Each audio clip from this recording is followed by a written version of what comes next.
All right, here is a controversial one. 3 rules that all players break, and 3 things that all players do that you are not doing that gives them an unfair advantage over you in the sexual marketplace.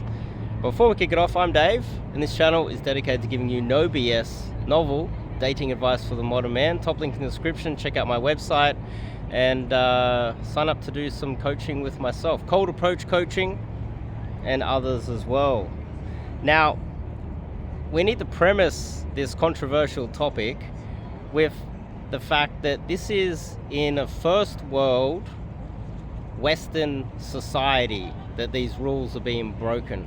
And they're not real rules, they're more moral, cultural rules that have been set up to oppress men. Even though women, on the other hand, don't have to obey these rules, and there's no pressure on them to obey these rules. It's a double standard in the culture that is set up really to oppress men, hold you back, and give the advantage to the opposite sex. And players that understand this, they break these rules because they know in a first world country, keep in mind this is the Harbour Bridge, the Opera House is over here. This is a first world country. This is a Western society. It's a feminized society where the political system is quite rigged. So we need to premise that and understand that if you are one of those men that have been brainwashed, you might get angry at this video. You're still living under the rigged system that is not really helping you at all. I need to premise that. So one rule that a lot of those guys break, and something that they do that you are not probably doing at the moment, is that they have a constant flow of women coming into their lives. Now, they have a constant flow of opportunities, and usually the players in Western society, they have generally one strategy. That's one simplistic strategy. Let's just say they go to nightclubs all the time and they've developed a skill around meeting women in nightclubs, and they have a constant flow, constant supply, constant amount of leads coming in that they utilize. Now, obviously, hitting the nightclubs is one advantage. There's downsides. You could become an alcoholic and end up with brain damage, end up having alcohol addiction or drug addiction, etc. There's problems associated with that.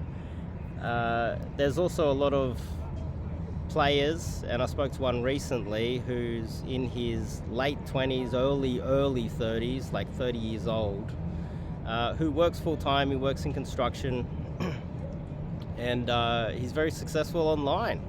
Just has that look. He gets a lot of matches all the time, and he's doing quite well. Then, of course, there's the guys that know how to approach during the daytime and have that skill as well. Generally, they have one skill. They don't have a multitude of all of them. Another aspect of it is that they don't take anything seriously. They don't get attached. There's some birds. Welcome to Sydney, the seagulls. They don't get attached early. They understand that just dating a girl or sleeping with a girl, it is not a monogamous relationship early on, and that women have so much leverage and power in the system that if they get attached on the first date, second date, or even after sleeping with a girl for a month, that she can leave at any moment, because this is how Western society is rigged in favor of women. They fully understand that, and so therefore they never ever get attached early. They have other things going on in their lives. They, for an example, have a full-time job, and often have this feeling that if they were to date a girl and take it seriously too early, it would conflict with their career and their job. So that's also definitely a factor as well. The third aspect of it is, for instance, the online dating guy that I told you about. If you met him in real life, you would never suspect that he was a player. So the other aspect of one is that they're never who you expect. They're never really that guy that you think is tall, handsome, charismatic guy. It's never really the guy that you expect. This is almost across the board.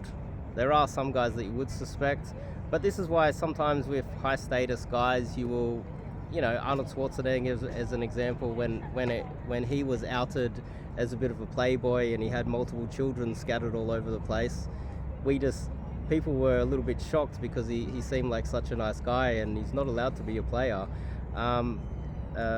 This is something that is quite often the case. 2, they believe in equality.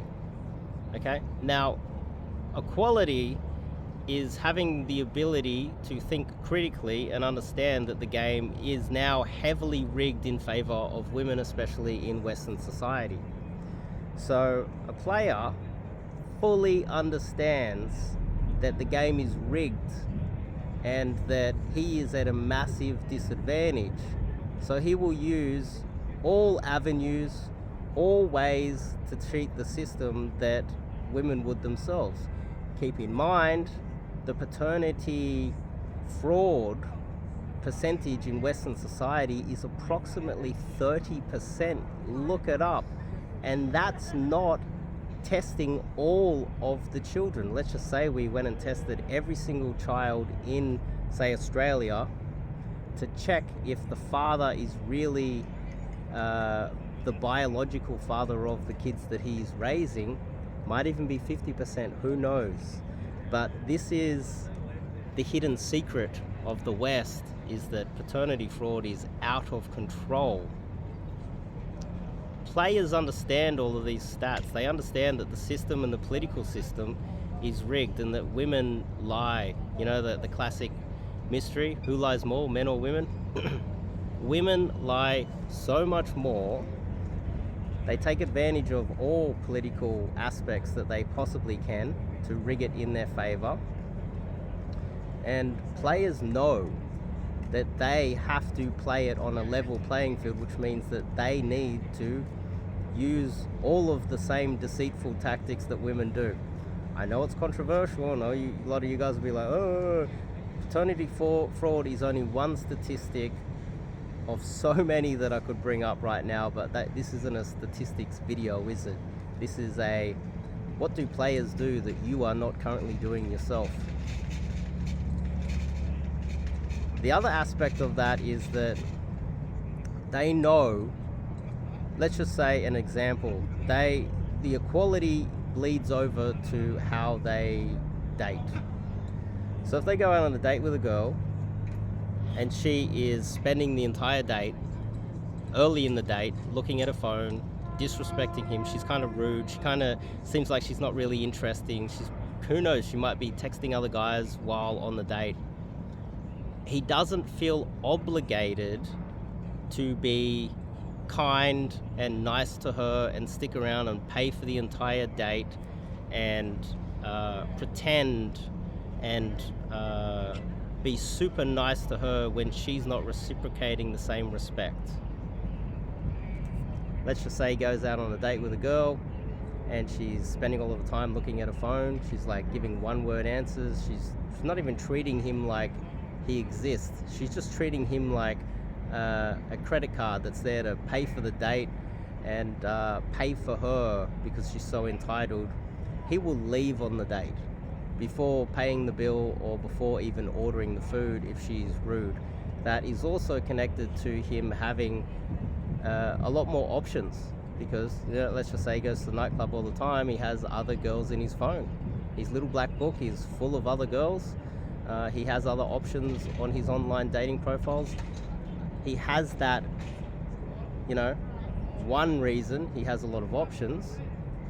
And the second one, that bleeds over into it because when he goes out on dates, if girls don't seem like they're interested, he's not going to be super nice because a lot of women these days, they don't live up to the standard of civil society. Not all, but a large percentage these days. And that percentage seems to be increasing every day. So let's just say he's talking to a girl and she's rude, he will be rude back. He won't be disrespected, and he will leave. He doesn't care. And he's not going to be walked over. This is one thing that players do have, where guys that don't have a lot of options, and even guys that have a lot of options, they will allow women to walk all over them, which is also an aspect of why society is the way it is these days. It's because men are allowing that. That's a big one, I would say. Equality in all avenues. And now three, which is the most controversial of all, okay? The most controversial one of all is that women lie to men all the time. All the time. Almost everything about them is a lie. And to understand how, let's just say, if a woman, she's earning $50,000 a year, she expects her man to be earning $55,000, $60,000, $100,000 a year. It's rigged in her favor. She very rarely will date down, not only financially, but looks-wise. Let's just say, how many women would prefer to date a shorter man? They prefer taller men that are earning more money than them, that are better looking and good, and have a better career and everything, and a better social circle. Women don't go to men and go, hey, I've got all this money, I've got this nice apartment, I've got this career, I'm taller than you and better looking than you and a lot younger than you, and I've also got a group of friends that I'd like to introduce you and bring you into my life.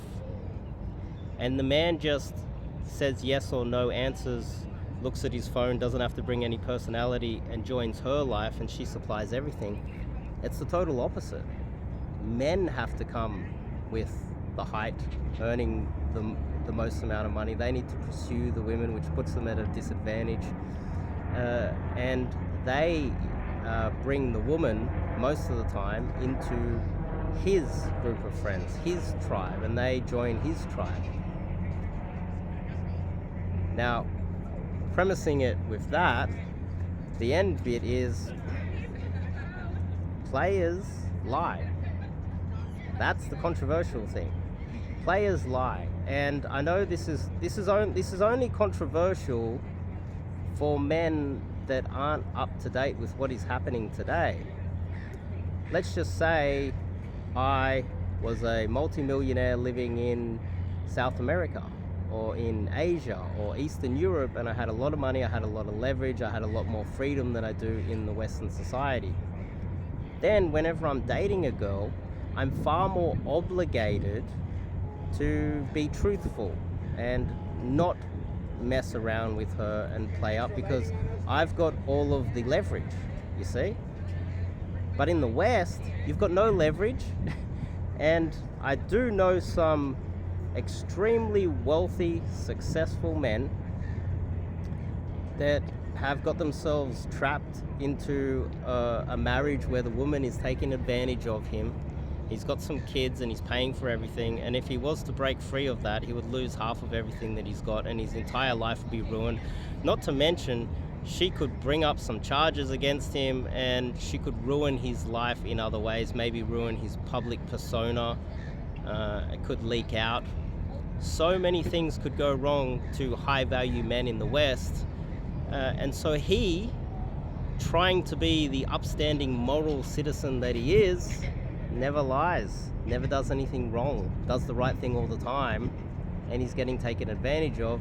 This is not the same case if he was living in Thailand or Brazil or Poland, because he would have a lot more leverage there, he would have a lot more freedom over there, he wouldn't be getting abused by the political system, it wouldn't be rigged against him, etc., etc., etc. So he would then have a lot more power in the relationship, and therefore morally he would have a lot more reason to be honest with his intentions and treat her with the utmost of respect.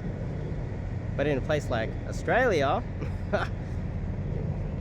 it's so rigged where lying, paternity fraud, getting rorted while getting married. We've now got de facto rules and laws where they can take half your money just by dating you for 2 seconds. We've got all of these political things set up that are massively put the men at such a huge disadvantage that players understand that. They have the critical thinking, they're not brainwashed by society, and they understand that the only way to get some sort of even playing field out of it is to lie. If you were in South America and you've got a lot of money and you're jacked, sure, you need to be honest, because morally these girls are at such a disadvantage. But let's just say it's somewhere else, like New York or LA or Sydney, Australia, or London or Toronto, Canada, you're at a huge disadvantage. And so therefore you need to play the game with the rules that are set out in front of you. And when people try to morally attack you, well, you're gonna have to play the game the way it's rigged, fair. This is why men like sports. This is why men like having a referee. This is why men like playing sports where there's an audience, a referee, and if the audience and the referee get everything wrong, then they have the video replay because men want everything to be fair. But when it comes to dating, the system is rigged. It just is rigged. It's unfairly rigged in favor of women to the point where it is detrimental to the lives of the men. And players know this, and they try to even up the playing field as much as they possibly can. So these are three, I would say, controversial topics. Three things that might be controversial, I'm not exactly sure. But anyway, check out the top link in the description. Check out the website, sign up to do some coaching. I teach those three avenues so that you can have a constant flow of women coming into your life, 1. 2, I teach you a lot of inner sort of masculine traits that avoid you becoming bitter in the dating market. And I red pill the hell out of you when you learn coaching with myself. I would like to think that I'm changing Western society one man at a time. So anyway, sign up if you want to learn some of those things. I'll see you guys in the next video.